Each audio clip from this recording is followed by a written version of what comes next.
প্রকৃতি যেন কার কার ভাষার অভাব পূরণ করিয়া দেয়? সুভার। কে কে ভাষার সুভার ভাষার অভাব পূরণ করে দেয়? প্রকৃতি। এটা কিন্তু মাস্ট আসে, মাস্ট হয় এমসিকিউতে আসে, না হয় শর্ট কোয়েশ্চেনে আসে। যেন তাহার হইয়া কথা কয় নদীর কলধ্বনি লোকের কোলাহল, মাঝির গান পাখির ডাক, তরুর মর্মর সমস্ত মিশিয়ে চারিদিকের চলাফেরা আন্দোলন কম্পনের সহিত এক হইয়া সমুদ্রের তরঙ্গ রাশির ন্যায় বালিকার চিরনিস্তব্ধ হৃদয় উপকূলের নিকট আসিয়া ভাঙিয়া ভাঙিয়া পড়ে। প্রকৃতির এই বিবিধ শব্দ এবং বিচিত্র গতি ইহাও বোবার ভাষা। বড় বড় চক্ষু পল্লব বিশিষ্ট সুভার চোখ কেমন? বড় বড় চক্ষু পল্লব বিশিষ্ট। সুভার যে ভাষা তাহারই একটা বিশ্বব্যাপী বিস্তার। ঝিল্লির পূর্ণ তৃণভূমি হইতে শতাব্দীর নক্ষত্রলোক পর্যন্ত কেবল ইঙ্গিত ভঙ্গি সঙ্গীত ক্রন্দন এবং দীর্ঘ নিঃশ্বাস।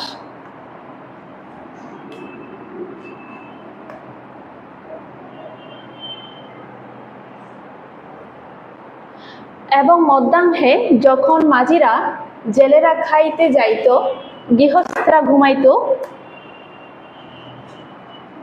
পাখিরা ডাকিত না, কেয়া নৌকা বন্ধ থাকিত, স্বজন জগৎ সমস্ত কাজকর্মের মাঝখানে সহসা থামিয়া গিয়া ভয়ানক বির্জন মূর্তি ধারণ করিত, তখন রুদ্র মহাকাশের তলে কেবল একটি বোবা প্রকৃতি এবং একটি বোবা মেয়ে মুখোমুখি চুপ করিয়া বসিয়া থাকিত, একজন সুবিস্তীর্ণ রৌদ্রে আর একজন ক্ষুদ্র তরু ছায়ে।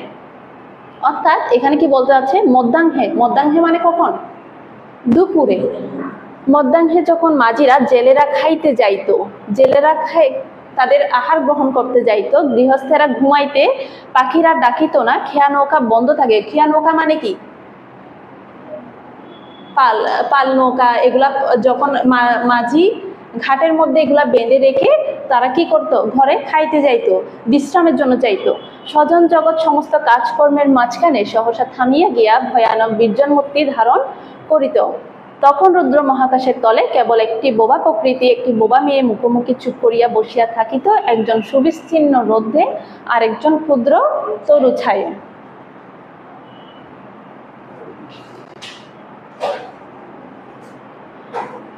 সুভা যে গৌটিকতক অন্তরঙ্গ বন্ধুর দল ছিল না তাহা নহে।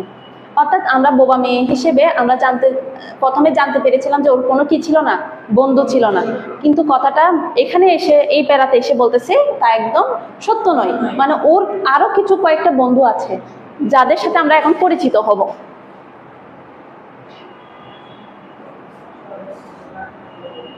আচ্ছা, গোয়ালের দুটি গাবি। গোয়ালে কয়টি গাবি? দুইটি। তাহাদের নাম কি? সর্বশী, পাঙ্গুলি। এটা পরীক্ষায় আসে, এটা এমসিকিউ হয়, শর্ট কোয়েশ্চেন। মুখ থেকে কখনো শুনে নাই, কিন্তু তাহার পদশব্দ তাহারা চিনিত। মানে কার পদশব্দ তারা চিনিত? গরু সুভার পদ শব্দ তারা চিনত। তাহার কথাহীন একটা করুণ সুর ছিল, তাহা মর্ম তাহারা ভাষার অপেক্ষা সহজে বুঝিত। সুভা কখন তাহাদের আদর করিতেছে, কখন ভৎসনা করিতেছে, কখন মিনতি করিতেছে, তাহারা মানুষের অপেক্ষা ভালো বুঝিতে পারিত। অর্থাৎ সুভার কথা মানুষরা বুঝতে না পারলেও কারা বুঝতে পারতো? যারা গরু ছিল দুইটা, সর্বশী এবং পাঙ্গুলি, ওরা কিন্তু ওর ভাষা বুঝতে পারতো। ওর কথা মানুষ বুঝতে না পারলে কি হবে? প্রকৃতি ওর কথা বুঝে। সুভা গোয়ালে ঢুকিয়া দুই বাহুর দ্বারা সর্বশীর গ্রীবা বেষ্টন করিত। কি দুই বাহুর দ্বারা কি বেষ্টন করিত? সর্বশীর গ্রীবা বেষ্টন করিয়া তাহার কানের কাছে আপনার গণ্ডদেশ ঘর্ষণ করিত। অর্থাৎ কিসের কাছে? কানের কাছে। মানে কার কানের কাছে? সুভার কানের কাছে গণ্ডদেশ ঘর্ষণ করিত। কে করিত? কারা করিত? গরুরা। হ্যাঁ। এবং পাঙ্গুলি স্নিগ্ধ দৃষ্টিতে তাহার প্রতি নিরীক্ষণ করিয়া তাহার গা চাটিত। কে করত? পাঙ্গুলি। পাঙ্গুলি কি করত? অনেকক্ষণ সুভাকে নিরীক্ষণ করে তাহার গা চাটিত। বালিকা দিনের মধ্যে নিয়মিত কয়বার গোয়াল করে যাইত? 3 বার। এটা মাস্ট। অর্থাৎ বালিকা মানে বালিকা বলতে কাকে বোঝাচ্ছে? সুভাকে। সুভা দিনের মধ্যে নিয়মিত কয়বার গোয়াল করে যাইতো? 3 বার। তাহা ছাড়া অনিয়মিত আগমনও ছিল। গৃহে যেদিন কোনো কঠিন কথা শুনিত সেদিন সে অসময়ে তাহার এই মুখ বন্ধু দুইটির কাছে আসিত। মানে কঠিন কথা বলতে এখানে কি বোঝানো হয়েছে? অনেক পাথরযুক্ত কথা। পাথরযুক্ত কঠিন কথা বলতে কি কাকে বোঝায়? পাথরযুক্ত, সিমেন্টযুক্ত, কি কঠিন কথা বলতে এখানে যখন তাকে কেউ বকাঝোকা করতো, বাবা মা অথবা কারো কাছ থেকে একটু গালমন্দ শুনতো, তখন সেটাকে কি বলে? কঠিন কথা বলা। এই কঠিন কথা যখনই সে শুনতো তখন ওই মুখ বন্ধু দুটির কাছে, মুখ বন্ধুকে সর্বস্বী আর পাঙ্গুলি, এই মুখ বন্ধু দুটির কাছে আসিত। তাহার সহিংসতা পরিপূর্ণ বিষাদ শান্ত দৃষ্টিপাত হইতে তাহার কি একটা অন্ধ অনুমান শক্তি দ্বারা বালিকার মর্মবেদনা যেন বুঝিতে পারিত। মানে তারা কোনো রকম ভাবে তার বেদনা তারা বুঝতে পারতো, সে কি খুশি আছে, সুখে আছে, দুঃখে আছে, সে তারা কি করতে পারতো? বুঝতে পারতো। এবং সবার গা ঘেঁষিয়া আসিয়া অল্পে অল্পে তাহার বাহুতে সিংহসিয়া, কি ঘষিয়া? সিংহসিয়া নির্বাক ব্যাকুলতার সহিত সান্ত্বনা দেওয়ার চেষ্টা করত। তার মানে সিংহসে তারা কি কি করার চেষ্টা করতো? শোভাকে, পাঙ্গুলির সাথে তার যে সম্পর্ক ছিল সেরকমটা সম্পর্ক ওদের ক্ষেত্রে একটু কম ছিল। তথাপি তাহারা যথেষ্ট আনুগত্য প্রকাশ করত। তারপরও তারা যথেষ্ট তার প্রতি কি স্নেহ ভালোবাসা প্রকাশ করত। বিড়াল শিশুটি দিনে দিনে এবং রাতে যখন তখন শোবার গরম পোলটি নিঃসংকোচে অধিকার করিয়া শোকনিদ্রার আয়োজন করিত। মানে কে? এই বিড়াল শিশুটি দিনে এবং রাতে যখন তখন শোবার গরম পোলটি নিঃসংকোচে অধিকার করিয়া সুখনিদ্রা আয়োজন করিত এবং শোভা তাহার গিব্রা এবং ও পৃষ্ঠে কোমল অঙ্গুলি বলিয়া দিলে যে তাহার নিদ্রা প্রসানে বিশেষ সহায়তা হয়, ইঙ্গিতে এরূপ অভিপ্রায় প্রকাশ করিত। অর্থাৎ বিড়াল শিশুটি যখন দিনে অথবা রাতে যখন তখন শোবার কিসে কোলে এসে ঘুমাতো। আমরা যেমন করি না, আমরা মার কোলে হঠাৎ করে দুম করে চলে যাই, কোলে বসে একটু শুয়ে থাকি, তখন আমরা ছোটবেলায় করতাম না?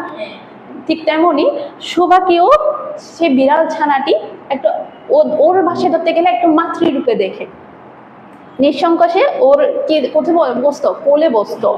এবং তার সে শোভা কি করতো? তার গ্রীবা পৃষ্ঠে কোমল আঙ্গুল বুলাইয়ে তাকে কি করতো? নিদ্রাকর্ষণ, মানে কি ঘুম পাড়ানো চেষ্টা করতো। উন্নত শ্রেণীর জীবের মধ্যে শোভার আরো একটি সঙ্গী জুটিয়াছিল। উন্নত শ্রেণী বলতে এখানে কি বোঝাচ্ছে? বলতে পারবা? উন্নত শ্রেণী বলতে এখানে বোঝাচ্ছে মানুষকে বোঝাচ্ছে। উন্নত এরা হচ্ছে জীব। ওরা কি মানুষকে কি বলা হয়? সর্বশ্রেষ্ঠ জীব বলা হয়। তো সেখানে উন্নত শ্রেণী বলতে মানুষকে বোঝায়। জীবের মধ্যে শোভার আরো একটি সঙ্গী জুটিয়াছিল, মানে ওর সাথে আরেকটি মানুষ জুটিয়েছিল, কিন্তু তাহার সহিত বালিকার ঠিক কিরূপ সম্পর্ক ছিল তাহা নির্ণয় করা কঠিন। মানে সেই মানুষটার সাথে শোভার কিরকম সম্পর্ক ছিল তা নির্ণয় করা কঠিন, কারণ সে ভাষা বিশিষ্ট জীব। কারণ কি এখানে যে উন্নত শ্রেণী বলতেছে, মানুষের কথা বলতেছে, সে কি ছিল? ভাষা বিশিষ্ট জীব, মানে সে কথা বলতে পারত। সুতরাং উভয়ের মধ্যে সমভাষা ছিল না। সুতরাং তাদের মধ্যে কি ছিল না? সমভাষা ছিল না। কারণ শোভা কি করতো? শোভা কথা বলতে পারতো না, সে বাক প্রতিবন্ধী। কিন্তু এখানে যে উন্নত শ্রেণী কথা বলতেছে, সে কি করে? সে কথা বলতে পারে, যার কারণে তারা সমভাষা নয়। জি, আচ্ছা, ওকে।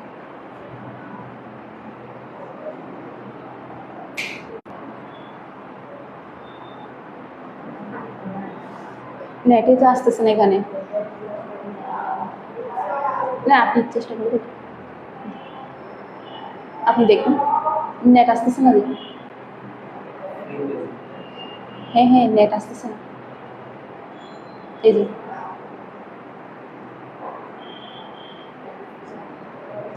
আচ্ছা,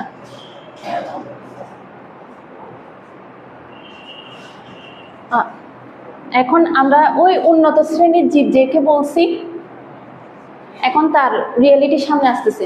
আসলে সে কে? গোসাইদের ছোট ছেলেটি, তাহার নাম প্রতাপ। অর্থাৎ প্রতাপ কোন পরিবারের ছেলে? গোসাইদের ছোট ছেলে। এটাই হচ্ছে তার পরিচয়, এটা তার পরিবারের পরিচয়।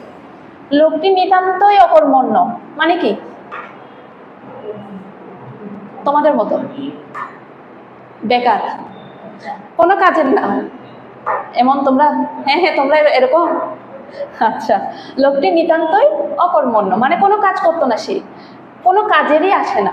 সে যে কাজকর্ম করিয়া সংসারে উন্নত করিতে যত্ন করিবে, বহু চেষ্টার পর বাপ মা সে আশা ত্যাগ করিয়াছে। অর্থাৎ সে যে কাজকর্ম করে সংসারে উন্নত করিবে, যত্ন করিবে মানে সংসারে যত উন্নত করবে, এই মা বাবার জন্য খাবার নিয়ে যাবে, চাকরি বাকরি করে মা বাবাকে টাকা দিবে, ওনাদের ভরণ পোষণ করবে, সেটার আশা বাবা মা কি করেছিল? ছেড়ে দিয়েছিল। বেকার মানুষ কি করবে? আর কাজকর্ম করে না, বোঝা হয়ে গেছে। অকর্মণ্য লোকের একটা সুবিধা এই যে, ওর কিন্তু আবার একটা সুবিধা আছে। সুবিধাটা কি? আত্মীয় লোকেরা তাহাদের উপর বিরক্ত হয় বটে, ওর উপর বিরক্ত হয় বটে, কিন্তু প্রায় তাহারা নিঃসম্পর্ক লোকদের প্রিয় পাত্র হয়, কারণ কোনো কার্য আবদ্ধ না থাকাতে তাহারা সরকারি সম্পত্তি হইয়া দাঁড়ায়। অর্থাৎ এখন তোমরা ঘরেতে কি করো? টাকা পয়সা ইনকাম করো না, 24 ঘন্টা থাকো না? থাকো। তোমার মা এখন তুমি কোন একটা কাজ করতেছো অথবা খেলতেছো, তোমার মা গিয়ে তোমাকে বলবে যে তোমার নাম কি? না, তোমার নাম কি বলো? বুঝি নাই। উপাস উপাস উপাস্য বড়ুয়া। আচ্ছা, বলবে যে উপাস্য গিয়ে বাজার করে নিয়ে আয়। এখন তুমি তো বেকার, তুমি নাচতে নাচতে গিয়ে মা বলবে যে একটা চিপস খেয়ে নিস অথবা চকলেট খেয়ে নিস, তুমি নাচতে নাচতে গিয়ে কাজ করে নিয়ে আসবা, কারণ তুমি ওই চকলেটের বিনিময়ে কি করছো? কাজটা করতে গেছো। ঠিক তেমনি এই অকর্মণ্য ছেলে কি করতো? যখন এই কোনো কাজ আসতো, বিয়ে বাড়ি কাজ আসতো অথবা ভারী কোনো কাজ আসতো, তখন ওই অকর্মণ্য ছেলেকে ডেকে নিয়ে আসতো, বলতো যে এই কাজটা তুই কর। তার মানে কি? সরকারি মানে কি? ওটা সরকারি সম্পত্তি, মানে সরকারের সম্পত্তি কি হয়? এগুলো জনগণের, জনগণ যেভাবে পারে সেভাবে কি করে? ইউজ করে না? এই ঠিক তেমনি সেই গোসাইদের ছোট ছেলে প্রতাপটি কি হয়ে গেছে? সরকারি সম্পত্তি হয়ে গেছে। তোমরা এখন কাদের সম্পত্তি? তোমরা এখন সরকারি সম্পত্তি, বুঝছো? বেকার মানুষ। আচ্ছা, শহরে যেমন এক আত্মা গৃহ সম্পর্কে সরকারি বাগান থাকা আবশ্যক। তুমি কি রাগ করতেছো? তোমার সাথে কথা বলতেছি না যে? আচ্ছা, শহরে যেমন এক আত্মা গৃহ সম্পর্কহীন সরকারি বাগান থাকা আবশ্যক, তেমনি গ্রামে 2-4টা অকর্মণ্য সরকারি লোক থাকার বিশেষ প্রয়োজন। অর্থাৎ শহরে যেমন এক আত্মা গৃহ সম্পর্কহীন সরকারি বাগান, অর্থাৎ মানে কি? তোমরা এখানে শহরে ঘোরাফেরার জন্য কোনো পার্ক টার্ক পাচ্ছ না, কোনো স্পেস নাই খেলার। ঠিক তেমনি শহরে যেমন গৃহ সম্পর্কহীন সরকারি বাগান থাকা দরকার, যাতে শিশুরা খেলতে পারে, সবাই মন মতো আনন্দ করতে পারে, ঠিক তেমনি গ্রামেও 2-4টা অকর্মণ্য সরকারি লোক থাকা আবশ্যক, যাতে গ্রামের মানুষরা কি করতে পারে? ফায়দা করতে পারে। গ্রামের মানুষরা খুবই চালাক, এই জন্য আমি চালাক আর কি। আচ্ছা, কাজকর্মে আমাদের অবসরে যেখানে একটা লোক কম পড়ে, সেখানেই তাহাদিগকে হাতের কাছে পাওয়া যায়। অর্থাৎ কাজকর্মে অথবা আমত তো কি মানে আনন্দে অথবা অবসরে যখনই লোক কম পড়ে, তখনই তাদেরকে হাতের কাছে পাওয়া যায়। প্রতাপের প্রধান শখ কি ছিল? ছিপ ফেলিয়া মাছ ধরা। তোমাদের কারো শখ আছে এরকম? এর আছে? আচ্ছা আচ্ছা, কোথায়? এখানে নাকি গ্রামে? আচ্ছা, ভালো। ছিপ ফেলে মাছ ধরা, বড়শি দিয়ে মাছ ধরা, এই এক্সপিরিয়েন্স। আচ্ছা, ছিপ ফেলে ও কি করতো? ওর এটা প্রধান শখ, কারণ ও বেকার মানুষ, ও কি করবে? ও প্রতিদিন এটা করতো, ছিপ ফেলে মাছ ধরতো। তবে ওর পরিবারেরও লাভ আছে, ওর পরিবার যে বলছে অকর্মণ্য কিছু করে না, এই তো মাছ ধরে নিয়ে ও খায় না, ওর পরিবার খায় না, মিথ্যা কথা এখানে বলছে না? আচ্ছা, ইহাতে অনেক সময় সহজেই কাটানো যায়। সে আরো কি করতো? সময় কাটানো যায় বিধায় এই কি করতো? ছিপ ফেলিয়া মাছ ধরতো, ওটা ওর প্রিয় ছিল। অপরাহ্নে নদী তীরে ইহাকে প্রায় এই কাজে নিযুক্ত হতে দেখা যাইতো। মানে তাকে কখন দেখা যাইতো এই কাজে? মানে ছিপ ফেলে মাছ ধরতে কখন দেখা যাইতো? অপরাহ্নে। এটা এই উপলক্ষে শোভার সহিত তাহার প্রায় সাক্ষাৎ হইতো। এই কারণে কার সাথে সাক্ষাৎ হইতো? শোভার সাথে ওর দেখা হইতো। যে কোনো কাজে নিযুক্ত থাকো, একটা সঙ্গী পাইলে প্রতাপ থাকে ভালো। মানে যে কোনো কাজ করুক না কেন, কিন্তু প্রতাপের একজন সঙ্গী থাকলে ওর সেটা কি লাগে? ভালো লাগে। একা একা মানুষের বোরিং লাগে না, এই জন্য ওর একটু সঙ্গী দরকার। মাছ ধরার সময় বাক্যহীন সঙ্গী সর্বাপেক্ষা শ্রেষ্ঠ, এই জন্য প্রতাপ সুবার মর্যাদা বুঝিত। এটা পরীক্ষায় যে এতবার আসে বলার মতো না। যখন বোর্ড কোয়েশ্চেন দেখবা এটা পাবি। এটা শর্ট জ্ঞানমূলক প্রশ্ন, অনুধাবনমূলক প্রশ্ন, এমসিকিউ সবগুলোতে থাকে। এটা হচ্ছে কি, মাছ ধরার সময় কোন সঙ্গী সর্বাপেক্ষা শ্রেষ্ঠ? বাক্যহীন সঙ্গী। এই জন্য প্রতাপ আবার এটা হতে প্রতাপ কি জন্য সুবার মর্যাদা বুঝিত? বাক্যহীন সঙ্গী সর্বশ্রেষ্ঠ বিদায় সুপ্রতাপ। প্রতাপ এমনি ও অকর্মণ্য ঠিক, কিন্তু ও কি না, বোকা না, ও প্রচুর চালাক। ও কি কথা, ওর কাজের সময় কেউ কি বিরক্ত করতে না পারে মতো সে কাকে বাছাই করেছে বন্ধু হিসেবে? সুবাকে। সুবা চালাক, সুবা বুঝে না, না সরি প্রতাপ চালাক, সুবা বুঝে না। এজন্য সকলেই সুবাকে সুবা বলিত। এজন্য সবাই সুবাকে কি বলতো, সুবাকে তো কেউ কাজে লাগাইতে পারতেছে না, গ্রামের কেউ কাজে লাগাইতে পারতেছে না, এই জন্য ওকে কি ডাকতো? সুবা ডাকতো।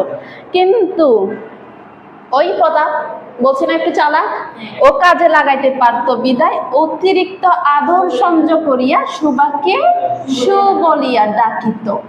অর্থাৎ প্রতাপ সুবাকে আদর করে কি বলে ডাকতো? সু বলে ডাকতো। আমরা গার্লফ্রেন্ড বয়ফ্রেন্ডকে বলি না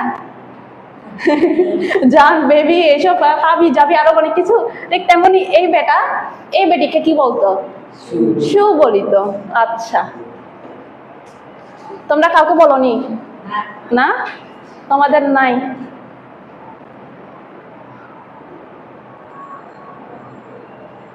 আচ্ছা, সুবা তেঁতুল তলায় বসিয়া থাকিত। অর্থাৎ এটা প্রশ্ন হতে পারে, প্রতাপ যখন চিপ পেলে মাছ ধরে তখন সুবা কোথায় বসিয়া থাকে? তেঁতুল তলায়। এটা মাস্ট এমসিকিউ বা অনুধাবনমূলক প্রশ্নে আসে। প্রতাপ অনতিদূরে ছিপ ফেলিয়া জলের দিকে চাহিয়া থাকিত। তখন প্রতাপ কি করত? মানে কিছুটা দূরে ছিপ ফেলে জলের দিকে চেয়ে থাকতো।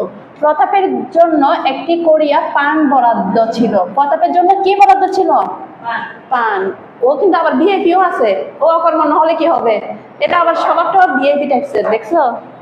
সুবা তাহা নিজে সাজিয়া নিত। এই বেচারি কি করবে? এই বেচারিকে সু বলে মাথা পাগল করে দিছে। এখন এই কি করবে?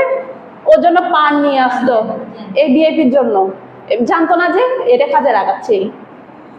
এবং বোধ করি অনেকক্ষণ বসিয়া বসিয়া চাহিয়া ইচ্ছা করিত প্রতাপের কোনো একটা বিশেষ সাহায্য করিতে এটা কোনো কাজে লাগিতে কোনো মতে জানাইয়া দিতে যে এই পৃথিবীতে সেও একজন কম প্রয়োজনীয় লোক নহে। আচ্ছা, এবার আমরা একটা ইন্টারেস্টিং ব্যাপার, সুবাকে আমরা তখন বোকা টোকা বলছি না? এইও কিন্তু বোকা না, এইও কারো কাজে লাগতে পারে, এটাই ওকে বোঝানোর জন্য কি করে নিয়ে আসে? পান নিয়ে আসে। তার মানে বোকা আমরা যারা করি তারা। আচ্ছা, প্রতাপের কোনো এটা পড়ছি, কিন্তু কিছুই করিবার ছিল না। তখন সে মনে মনে বিধাতার কাছে অলৌকিক ক্ষমতা প্রার্থনা করিত। কে মনে মনে বিধাতার কাছে অলৌকিক ক্ষমতা প্রার্থনা করিত? সুবা মনে জলকুমারী, ডাইরেক্ট মানুষ থেকে জলকুমারী। আর তোমরা কি হতে চাও? তোমরা পড়ালেখা না করে খোদা আমার পাস করাই দাও, আমাকে প্লাস পাইয়ে দাও, এটা বলো না? এ হচ্ছে তোমাদের মতো সুবা যদি জলকুমারী হইতো আস্তে আস্তে জল হতে উঠিয়া একটা সাপের মাথার মণি ঘাটে রাখে যাইত। তার মানে এখানে একটা প্রশ্ন হতে পারে যে সুবা যদি জলকুমারী হইতো ও কি করিত, কি করত? আস্তে আস্তে জল হইতে উঠিয়া একটি সাপের মাথার মণি ঘাটে রাখিয়া যাইত। প্রতাপ তাহার তুচ্ছ মাছ ধরার রাখিয়া সে মানিক লইয়া জলে ডুব মারিত। ও এর আরো চালাক কেমনে দেখো, এই জলকুমারী হয়তো ঠিক আছে, এই সাপের মাথার মণি ঘাটে রেখে যাইত, আর প্রতাপ সেই মানিকটা দিয়ে জলে ডুব মারিত। অনেক বড় চালাকি। আচ্ছা, এবং পাতালে গিয়া দেখিত, এবং তারা কোথায়? পাতাল মানে কি? একদম নিচে, আসমান পাতাল এই তফাৎ করে না, এই পাতালটা। পাতাল গিয়া দেখিত রূপার অট্টালিকায় সোনার পালঙ্ক। রূপার অট্টালিকায় কি রয়েছে? সোনার পালঙ্ক। কে বসিয়া? আমাদের বাণীকণ্ঠের ঘরে সেই বৌবা মেয়ে আমাদের সেই মণিদীপ্ত গভীর নিস্তব্ধ পাতালপুরীর একমাত্র রাজকন্যা। কে পাতালপুরের একমাত্র রাজকন্যা? সুবা। বাণীকণ্ঠের ঘরে সে বোবা মেয়ে সু। আচ্ছা, সে শুধু মনি নিয়ে যায় নাই, সে আবার প্রতাপ কল্পনাও করতেছে আমাদের সুবা, আমার সু কোথায়? পাতালপুরে একমাত্র রাজকন্যা, আর আমি সে রাজকন্যাকে কি করব? বিয়ে করব। মাথা চিন্তা আসতেছে, এটা পরে।